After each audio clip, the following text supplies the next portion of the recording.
There we go. Love it.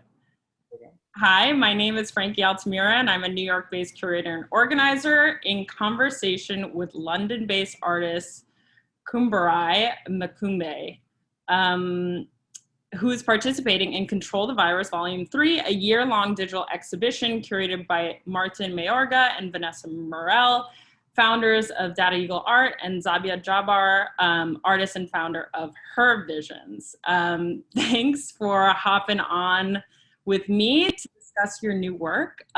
Should we begin by sort of unpacking the title of the work, which is Living Doesn't Mean You're Alive? So the title "Living Doesn't Mean You're Alive" actually, funnily enough, came from a song that I really like. I don't think I discussed this with you, but it's actually a line from "Moment for Life" by Nicki Minaj, featuring Drake and Lil Wayne, I think. And I don't know, there's just something about the line called "Living Doesn't Mean You're Alive" that felt kind of poetic to me. And the work does very much deal with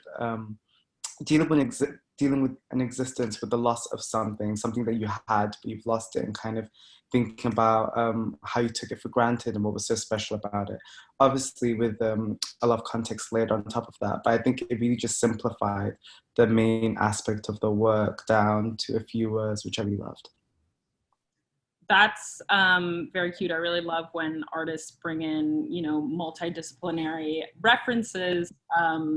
And I guess, this work is sort of multidisciplinary in itself. I mean, you yourself define it as a digital experience. And I'm wondering if you can talk through what you term rooms.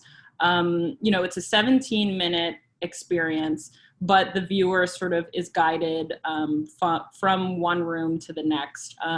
Can you sort of in brief describe this journey or these moods that you've created for the viewer? Mm-hmm. I think before that, I'll just kind of just give a brief description to what the work's about. It's actually a kind of sequel to a work that I made before called It Was a Mix of Things, which I made for Power Play at Art Bike Gallery, which exhibited in August last year. And the work follows this human that's become an infomorph and how they're just existing within cyberspace. And this new work is about that infomorph now kind of reminiscing on the loss of their physicality and different aspects of that. And so due to this, I really wanted to explore different aspects of physicality of that. So when this position would think about, and I made these spaces to resemble these aspects, or to represent these aspects and to explore them and illustrate them and really just get the essence of these aspects. And so there's a room about pain and how pain is vital for survival in a very biological way. There's one about just actual embodiment in terms of feeling the physicality of not really the physicality, but mainly just like feeling like lust, heat, proximity, all these different aspects very much related to sex.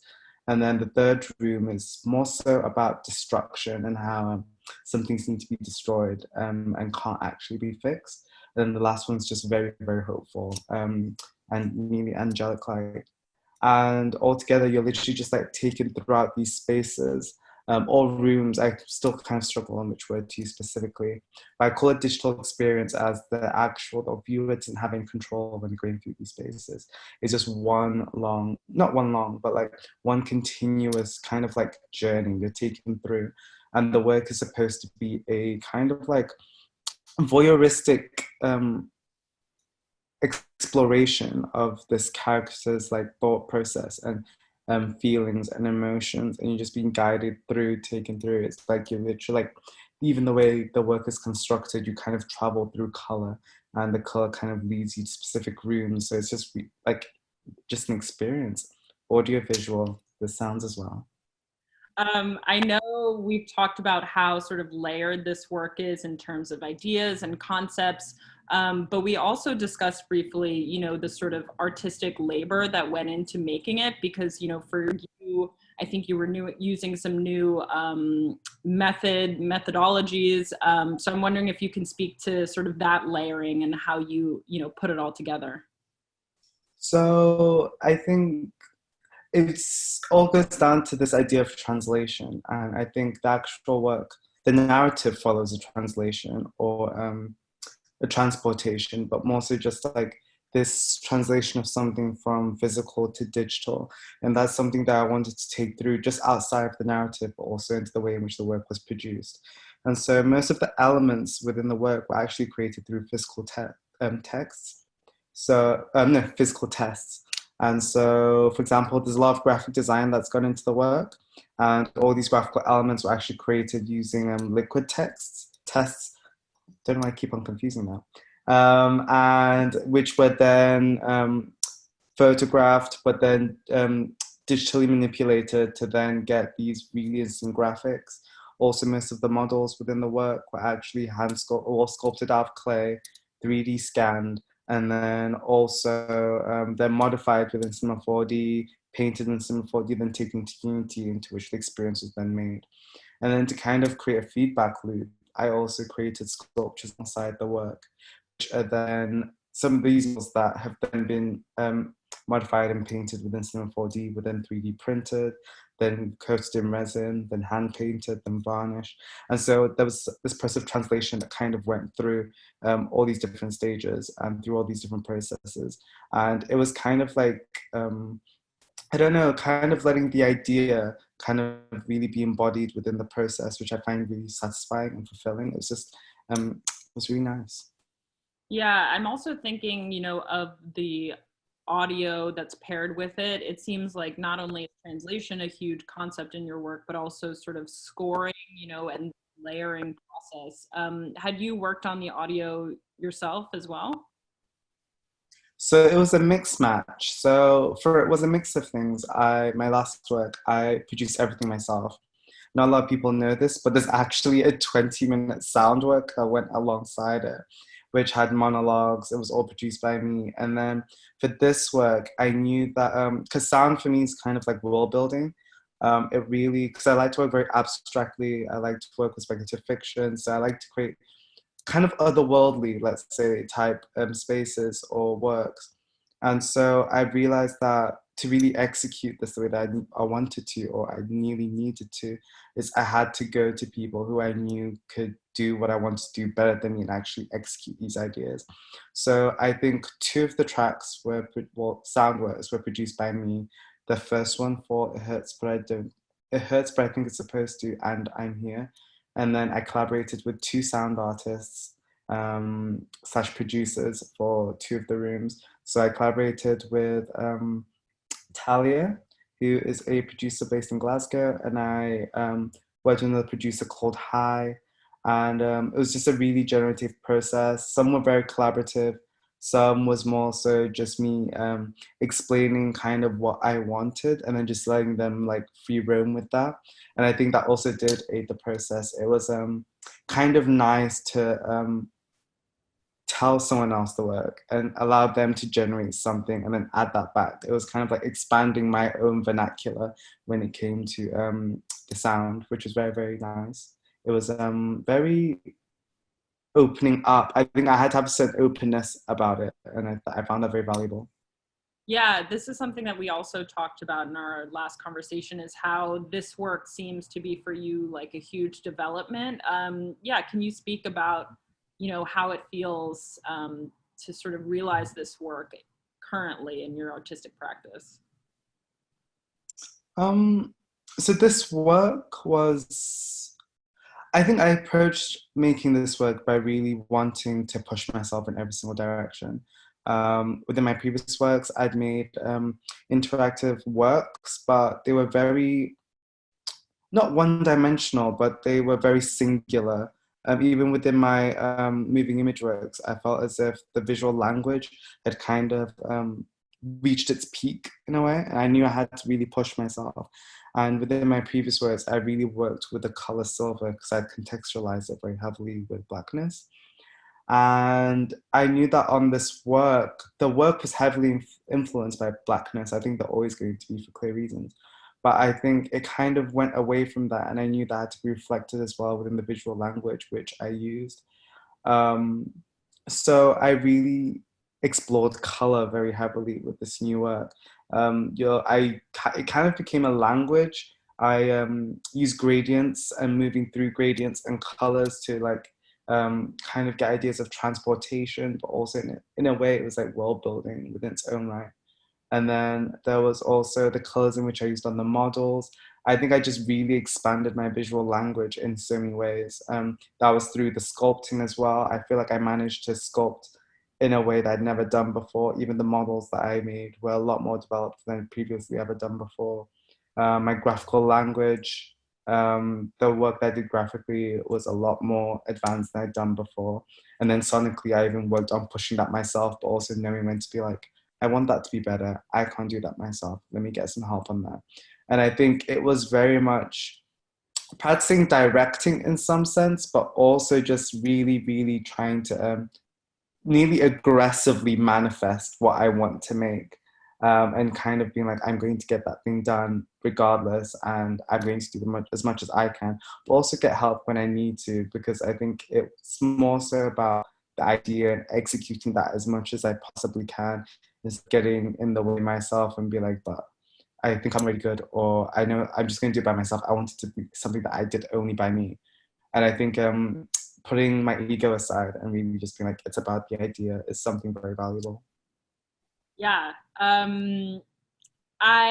We've talked about how you've sort of built this world, but what intentions do you have for the viewers? You know, this is a very sort of, it's a mediated experience, but yeah, I'm wondering how you think the viewer might come out of this work or this experience after they've, viewed it. Um, I'm still not sure about that. And I think that's one thing I'm slightly interested in about the work is the reception that it's going to get. As I think, as I said, I kind of made the work very much for me. But I did have an intention behind what I wanted the work to say. And I really wanted the work to kind of stress the importance of the radicality of embodiment and kind of listening to the body and what it has to say. I think I think the main basis of the work was this kind of questioning of like, there's this character that begins as human, kind of ends up as an infomorph, kind of leaving their body behind to become this like cybernetic digital entity. And I was just like, what would fuel someone to do that? And I think within a lot of like transhumanistic narratives that I read a lot of the time, they nearly feel like they kind of, this process is always described as nearly perfect. And I just wondered, like, realistically, so many digital processes aren't that perfect. When I 3D scan something, I don't get the exact same thing at the end as I had at the beginning. The two aren't the same. And so I just thought it would be the same thing as that. And so it just made me question, was it the body itself or was it the systems in which the body existed within? And I just started thinking about the radicality that embodiment can have. And a clear example of that is in which the queer individuals and queer communities are listening to their bodies and kind of understanding the systems in which their bodies are within, but also listening to them and being like, no, I'm going to put that first, make some changes, implement structures to support me and others like me.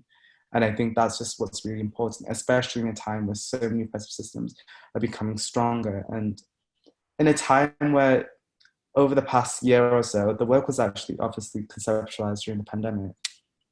I just went through a moment where so many systems were made clear that they didn't function well. And it nearly felt as if like change wasn't necessarily possible, but it felt essential. Like the people in power could not actually deny that things weren't working. It was very clear, very, very clear. And so within this time, it was just, I don't know, it just felt as if something needed to change and we actually need to listen to our bodies. And that's what the work was kind of based upon. Love it. If anything, the takeaway can be that the body is very important. Oh yeah. Yeah. To wrap up our little Q&A here, I'm wondering if you can speak to the merch. You've created some, right? Great. I like to tie that in because it's just another added layer that this, Control the Virus platform has offered. Can you speak to the connection between the work and what you've created? Yes, of course. I had an interesting take on the concept of merch. I decided to create sculptures, and I think they were an extension of the work. I also wanted them to, again, really embody the main basis of the work. Well, pardon me. Oh, sorry, a really big idea of the work, which was this process of translation from digital to physical, and kind of really questioning this thing of like what is lost within this process of translation, and kind of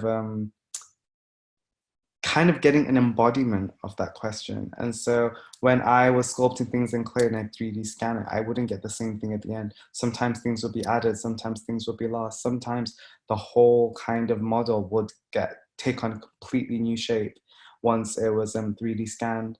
And I think that kind of just embodied um, the whole basis of the work. And then to kind of have that come back around to being digital again, to being physical again through being 3D printed, and also to being hand painted and then varnished. It was just like, even then, the process of getting it the finished point, I don't think they're perfect, like nearly like an exact replica of digital form. It itself has remnants of the process it was made from. There's little like there'll be like a tiny speck of paint that necessarily shouldn't be there, but it looks great. But it just, I know that if that was a perfect process, that would not be there. And I think it just aided the work in that way. And this three sculptures, which are from the second room within the work, which is called I Miss That. And that's the room about heat, lust, just proximity. And they each are kind of like assemblages or mix ups or kind of amalgamations of forms resembling bodies in very specific situations. That's all I'll say. Well, thank you so much for chatting with me. I mean, it's so incredible to unpack sort of your thinking behind it, because there's so much obviously that goes into making these works, and the merch and all that. So yeah, excited to check it out on the platform. Same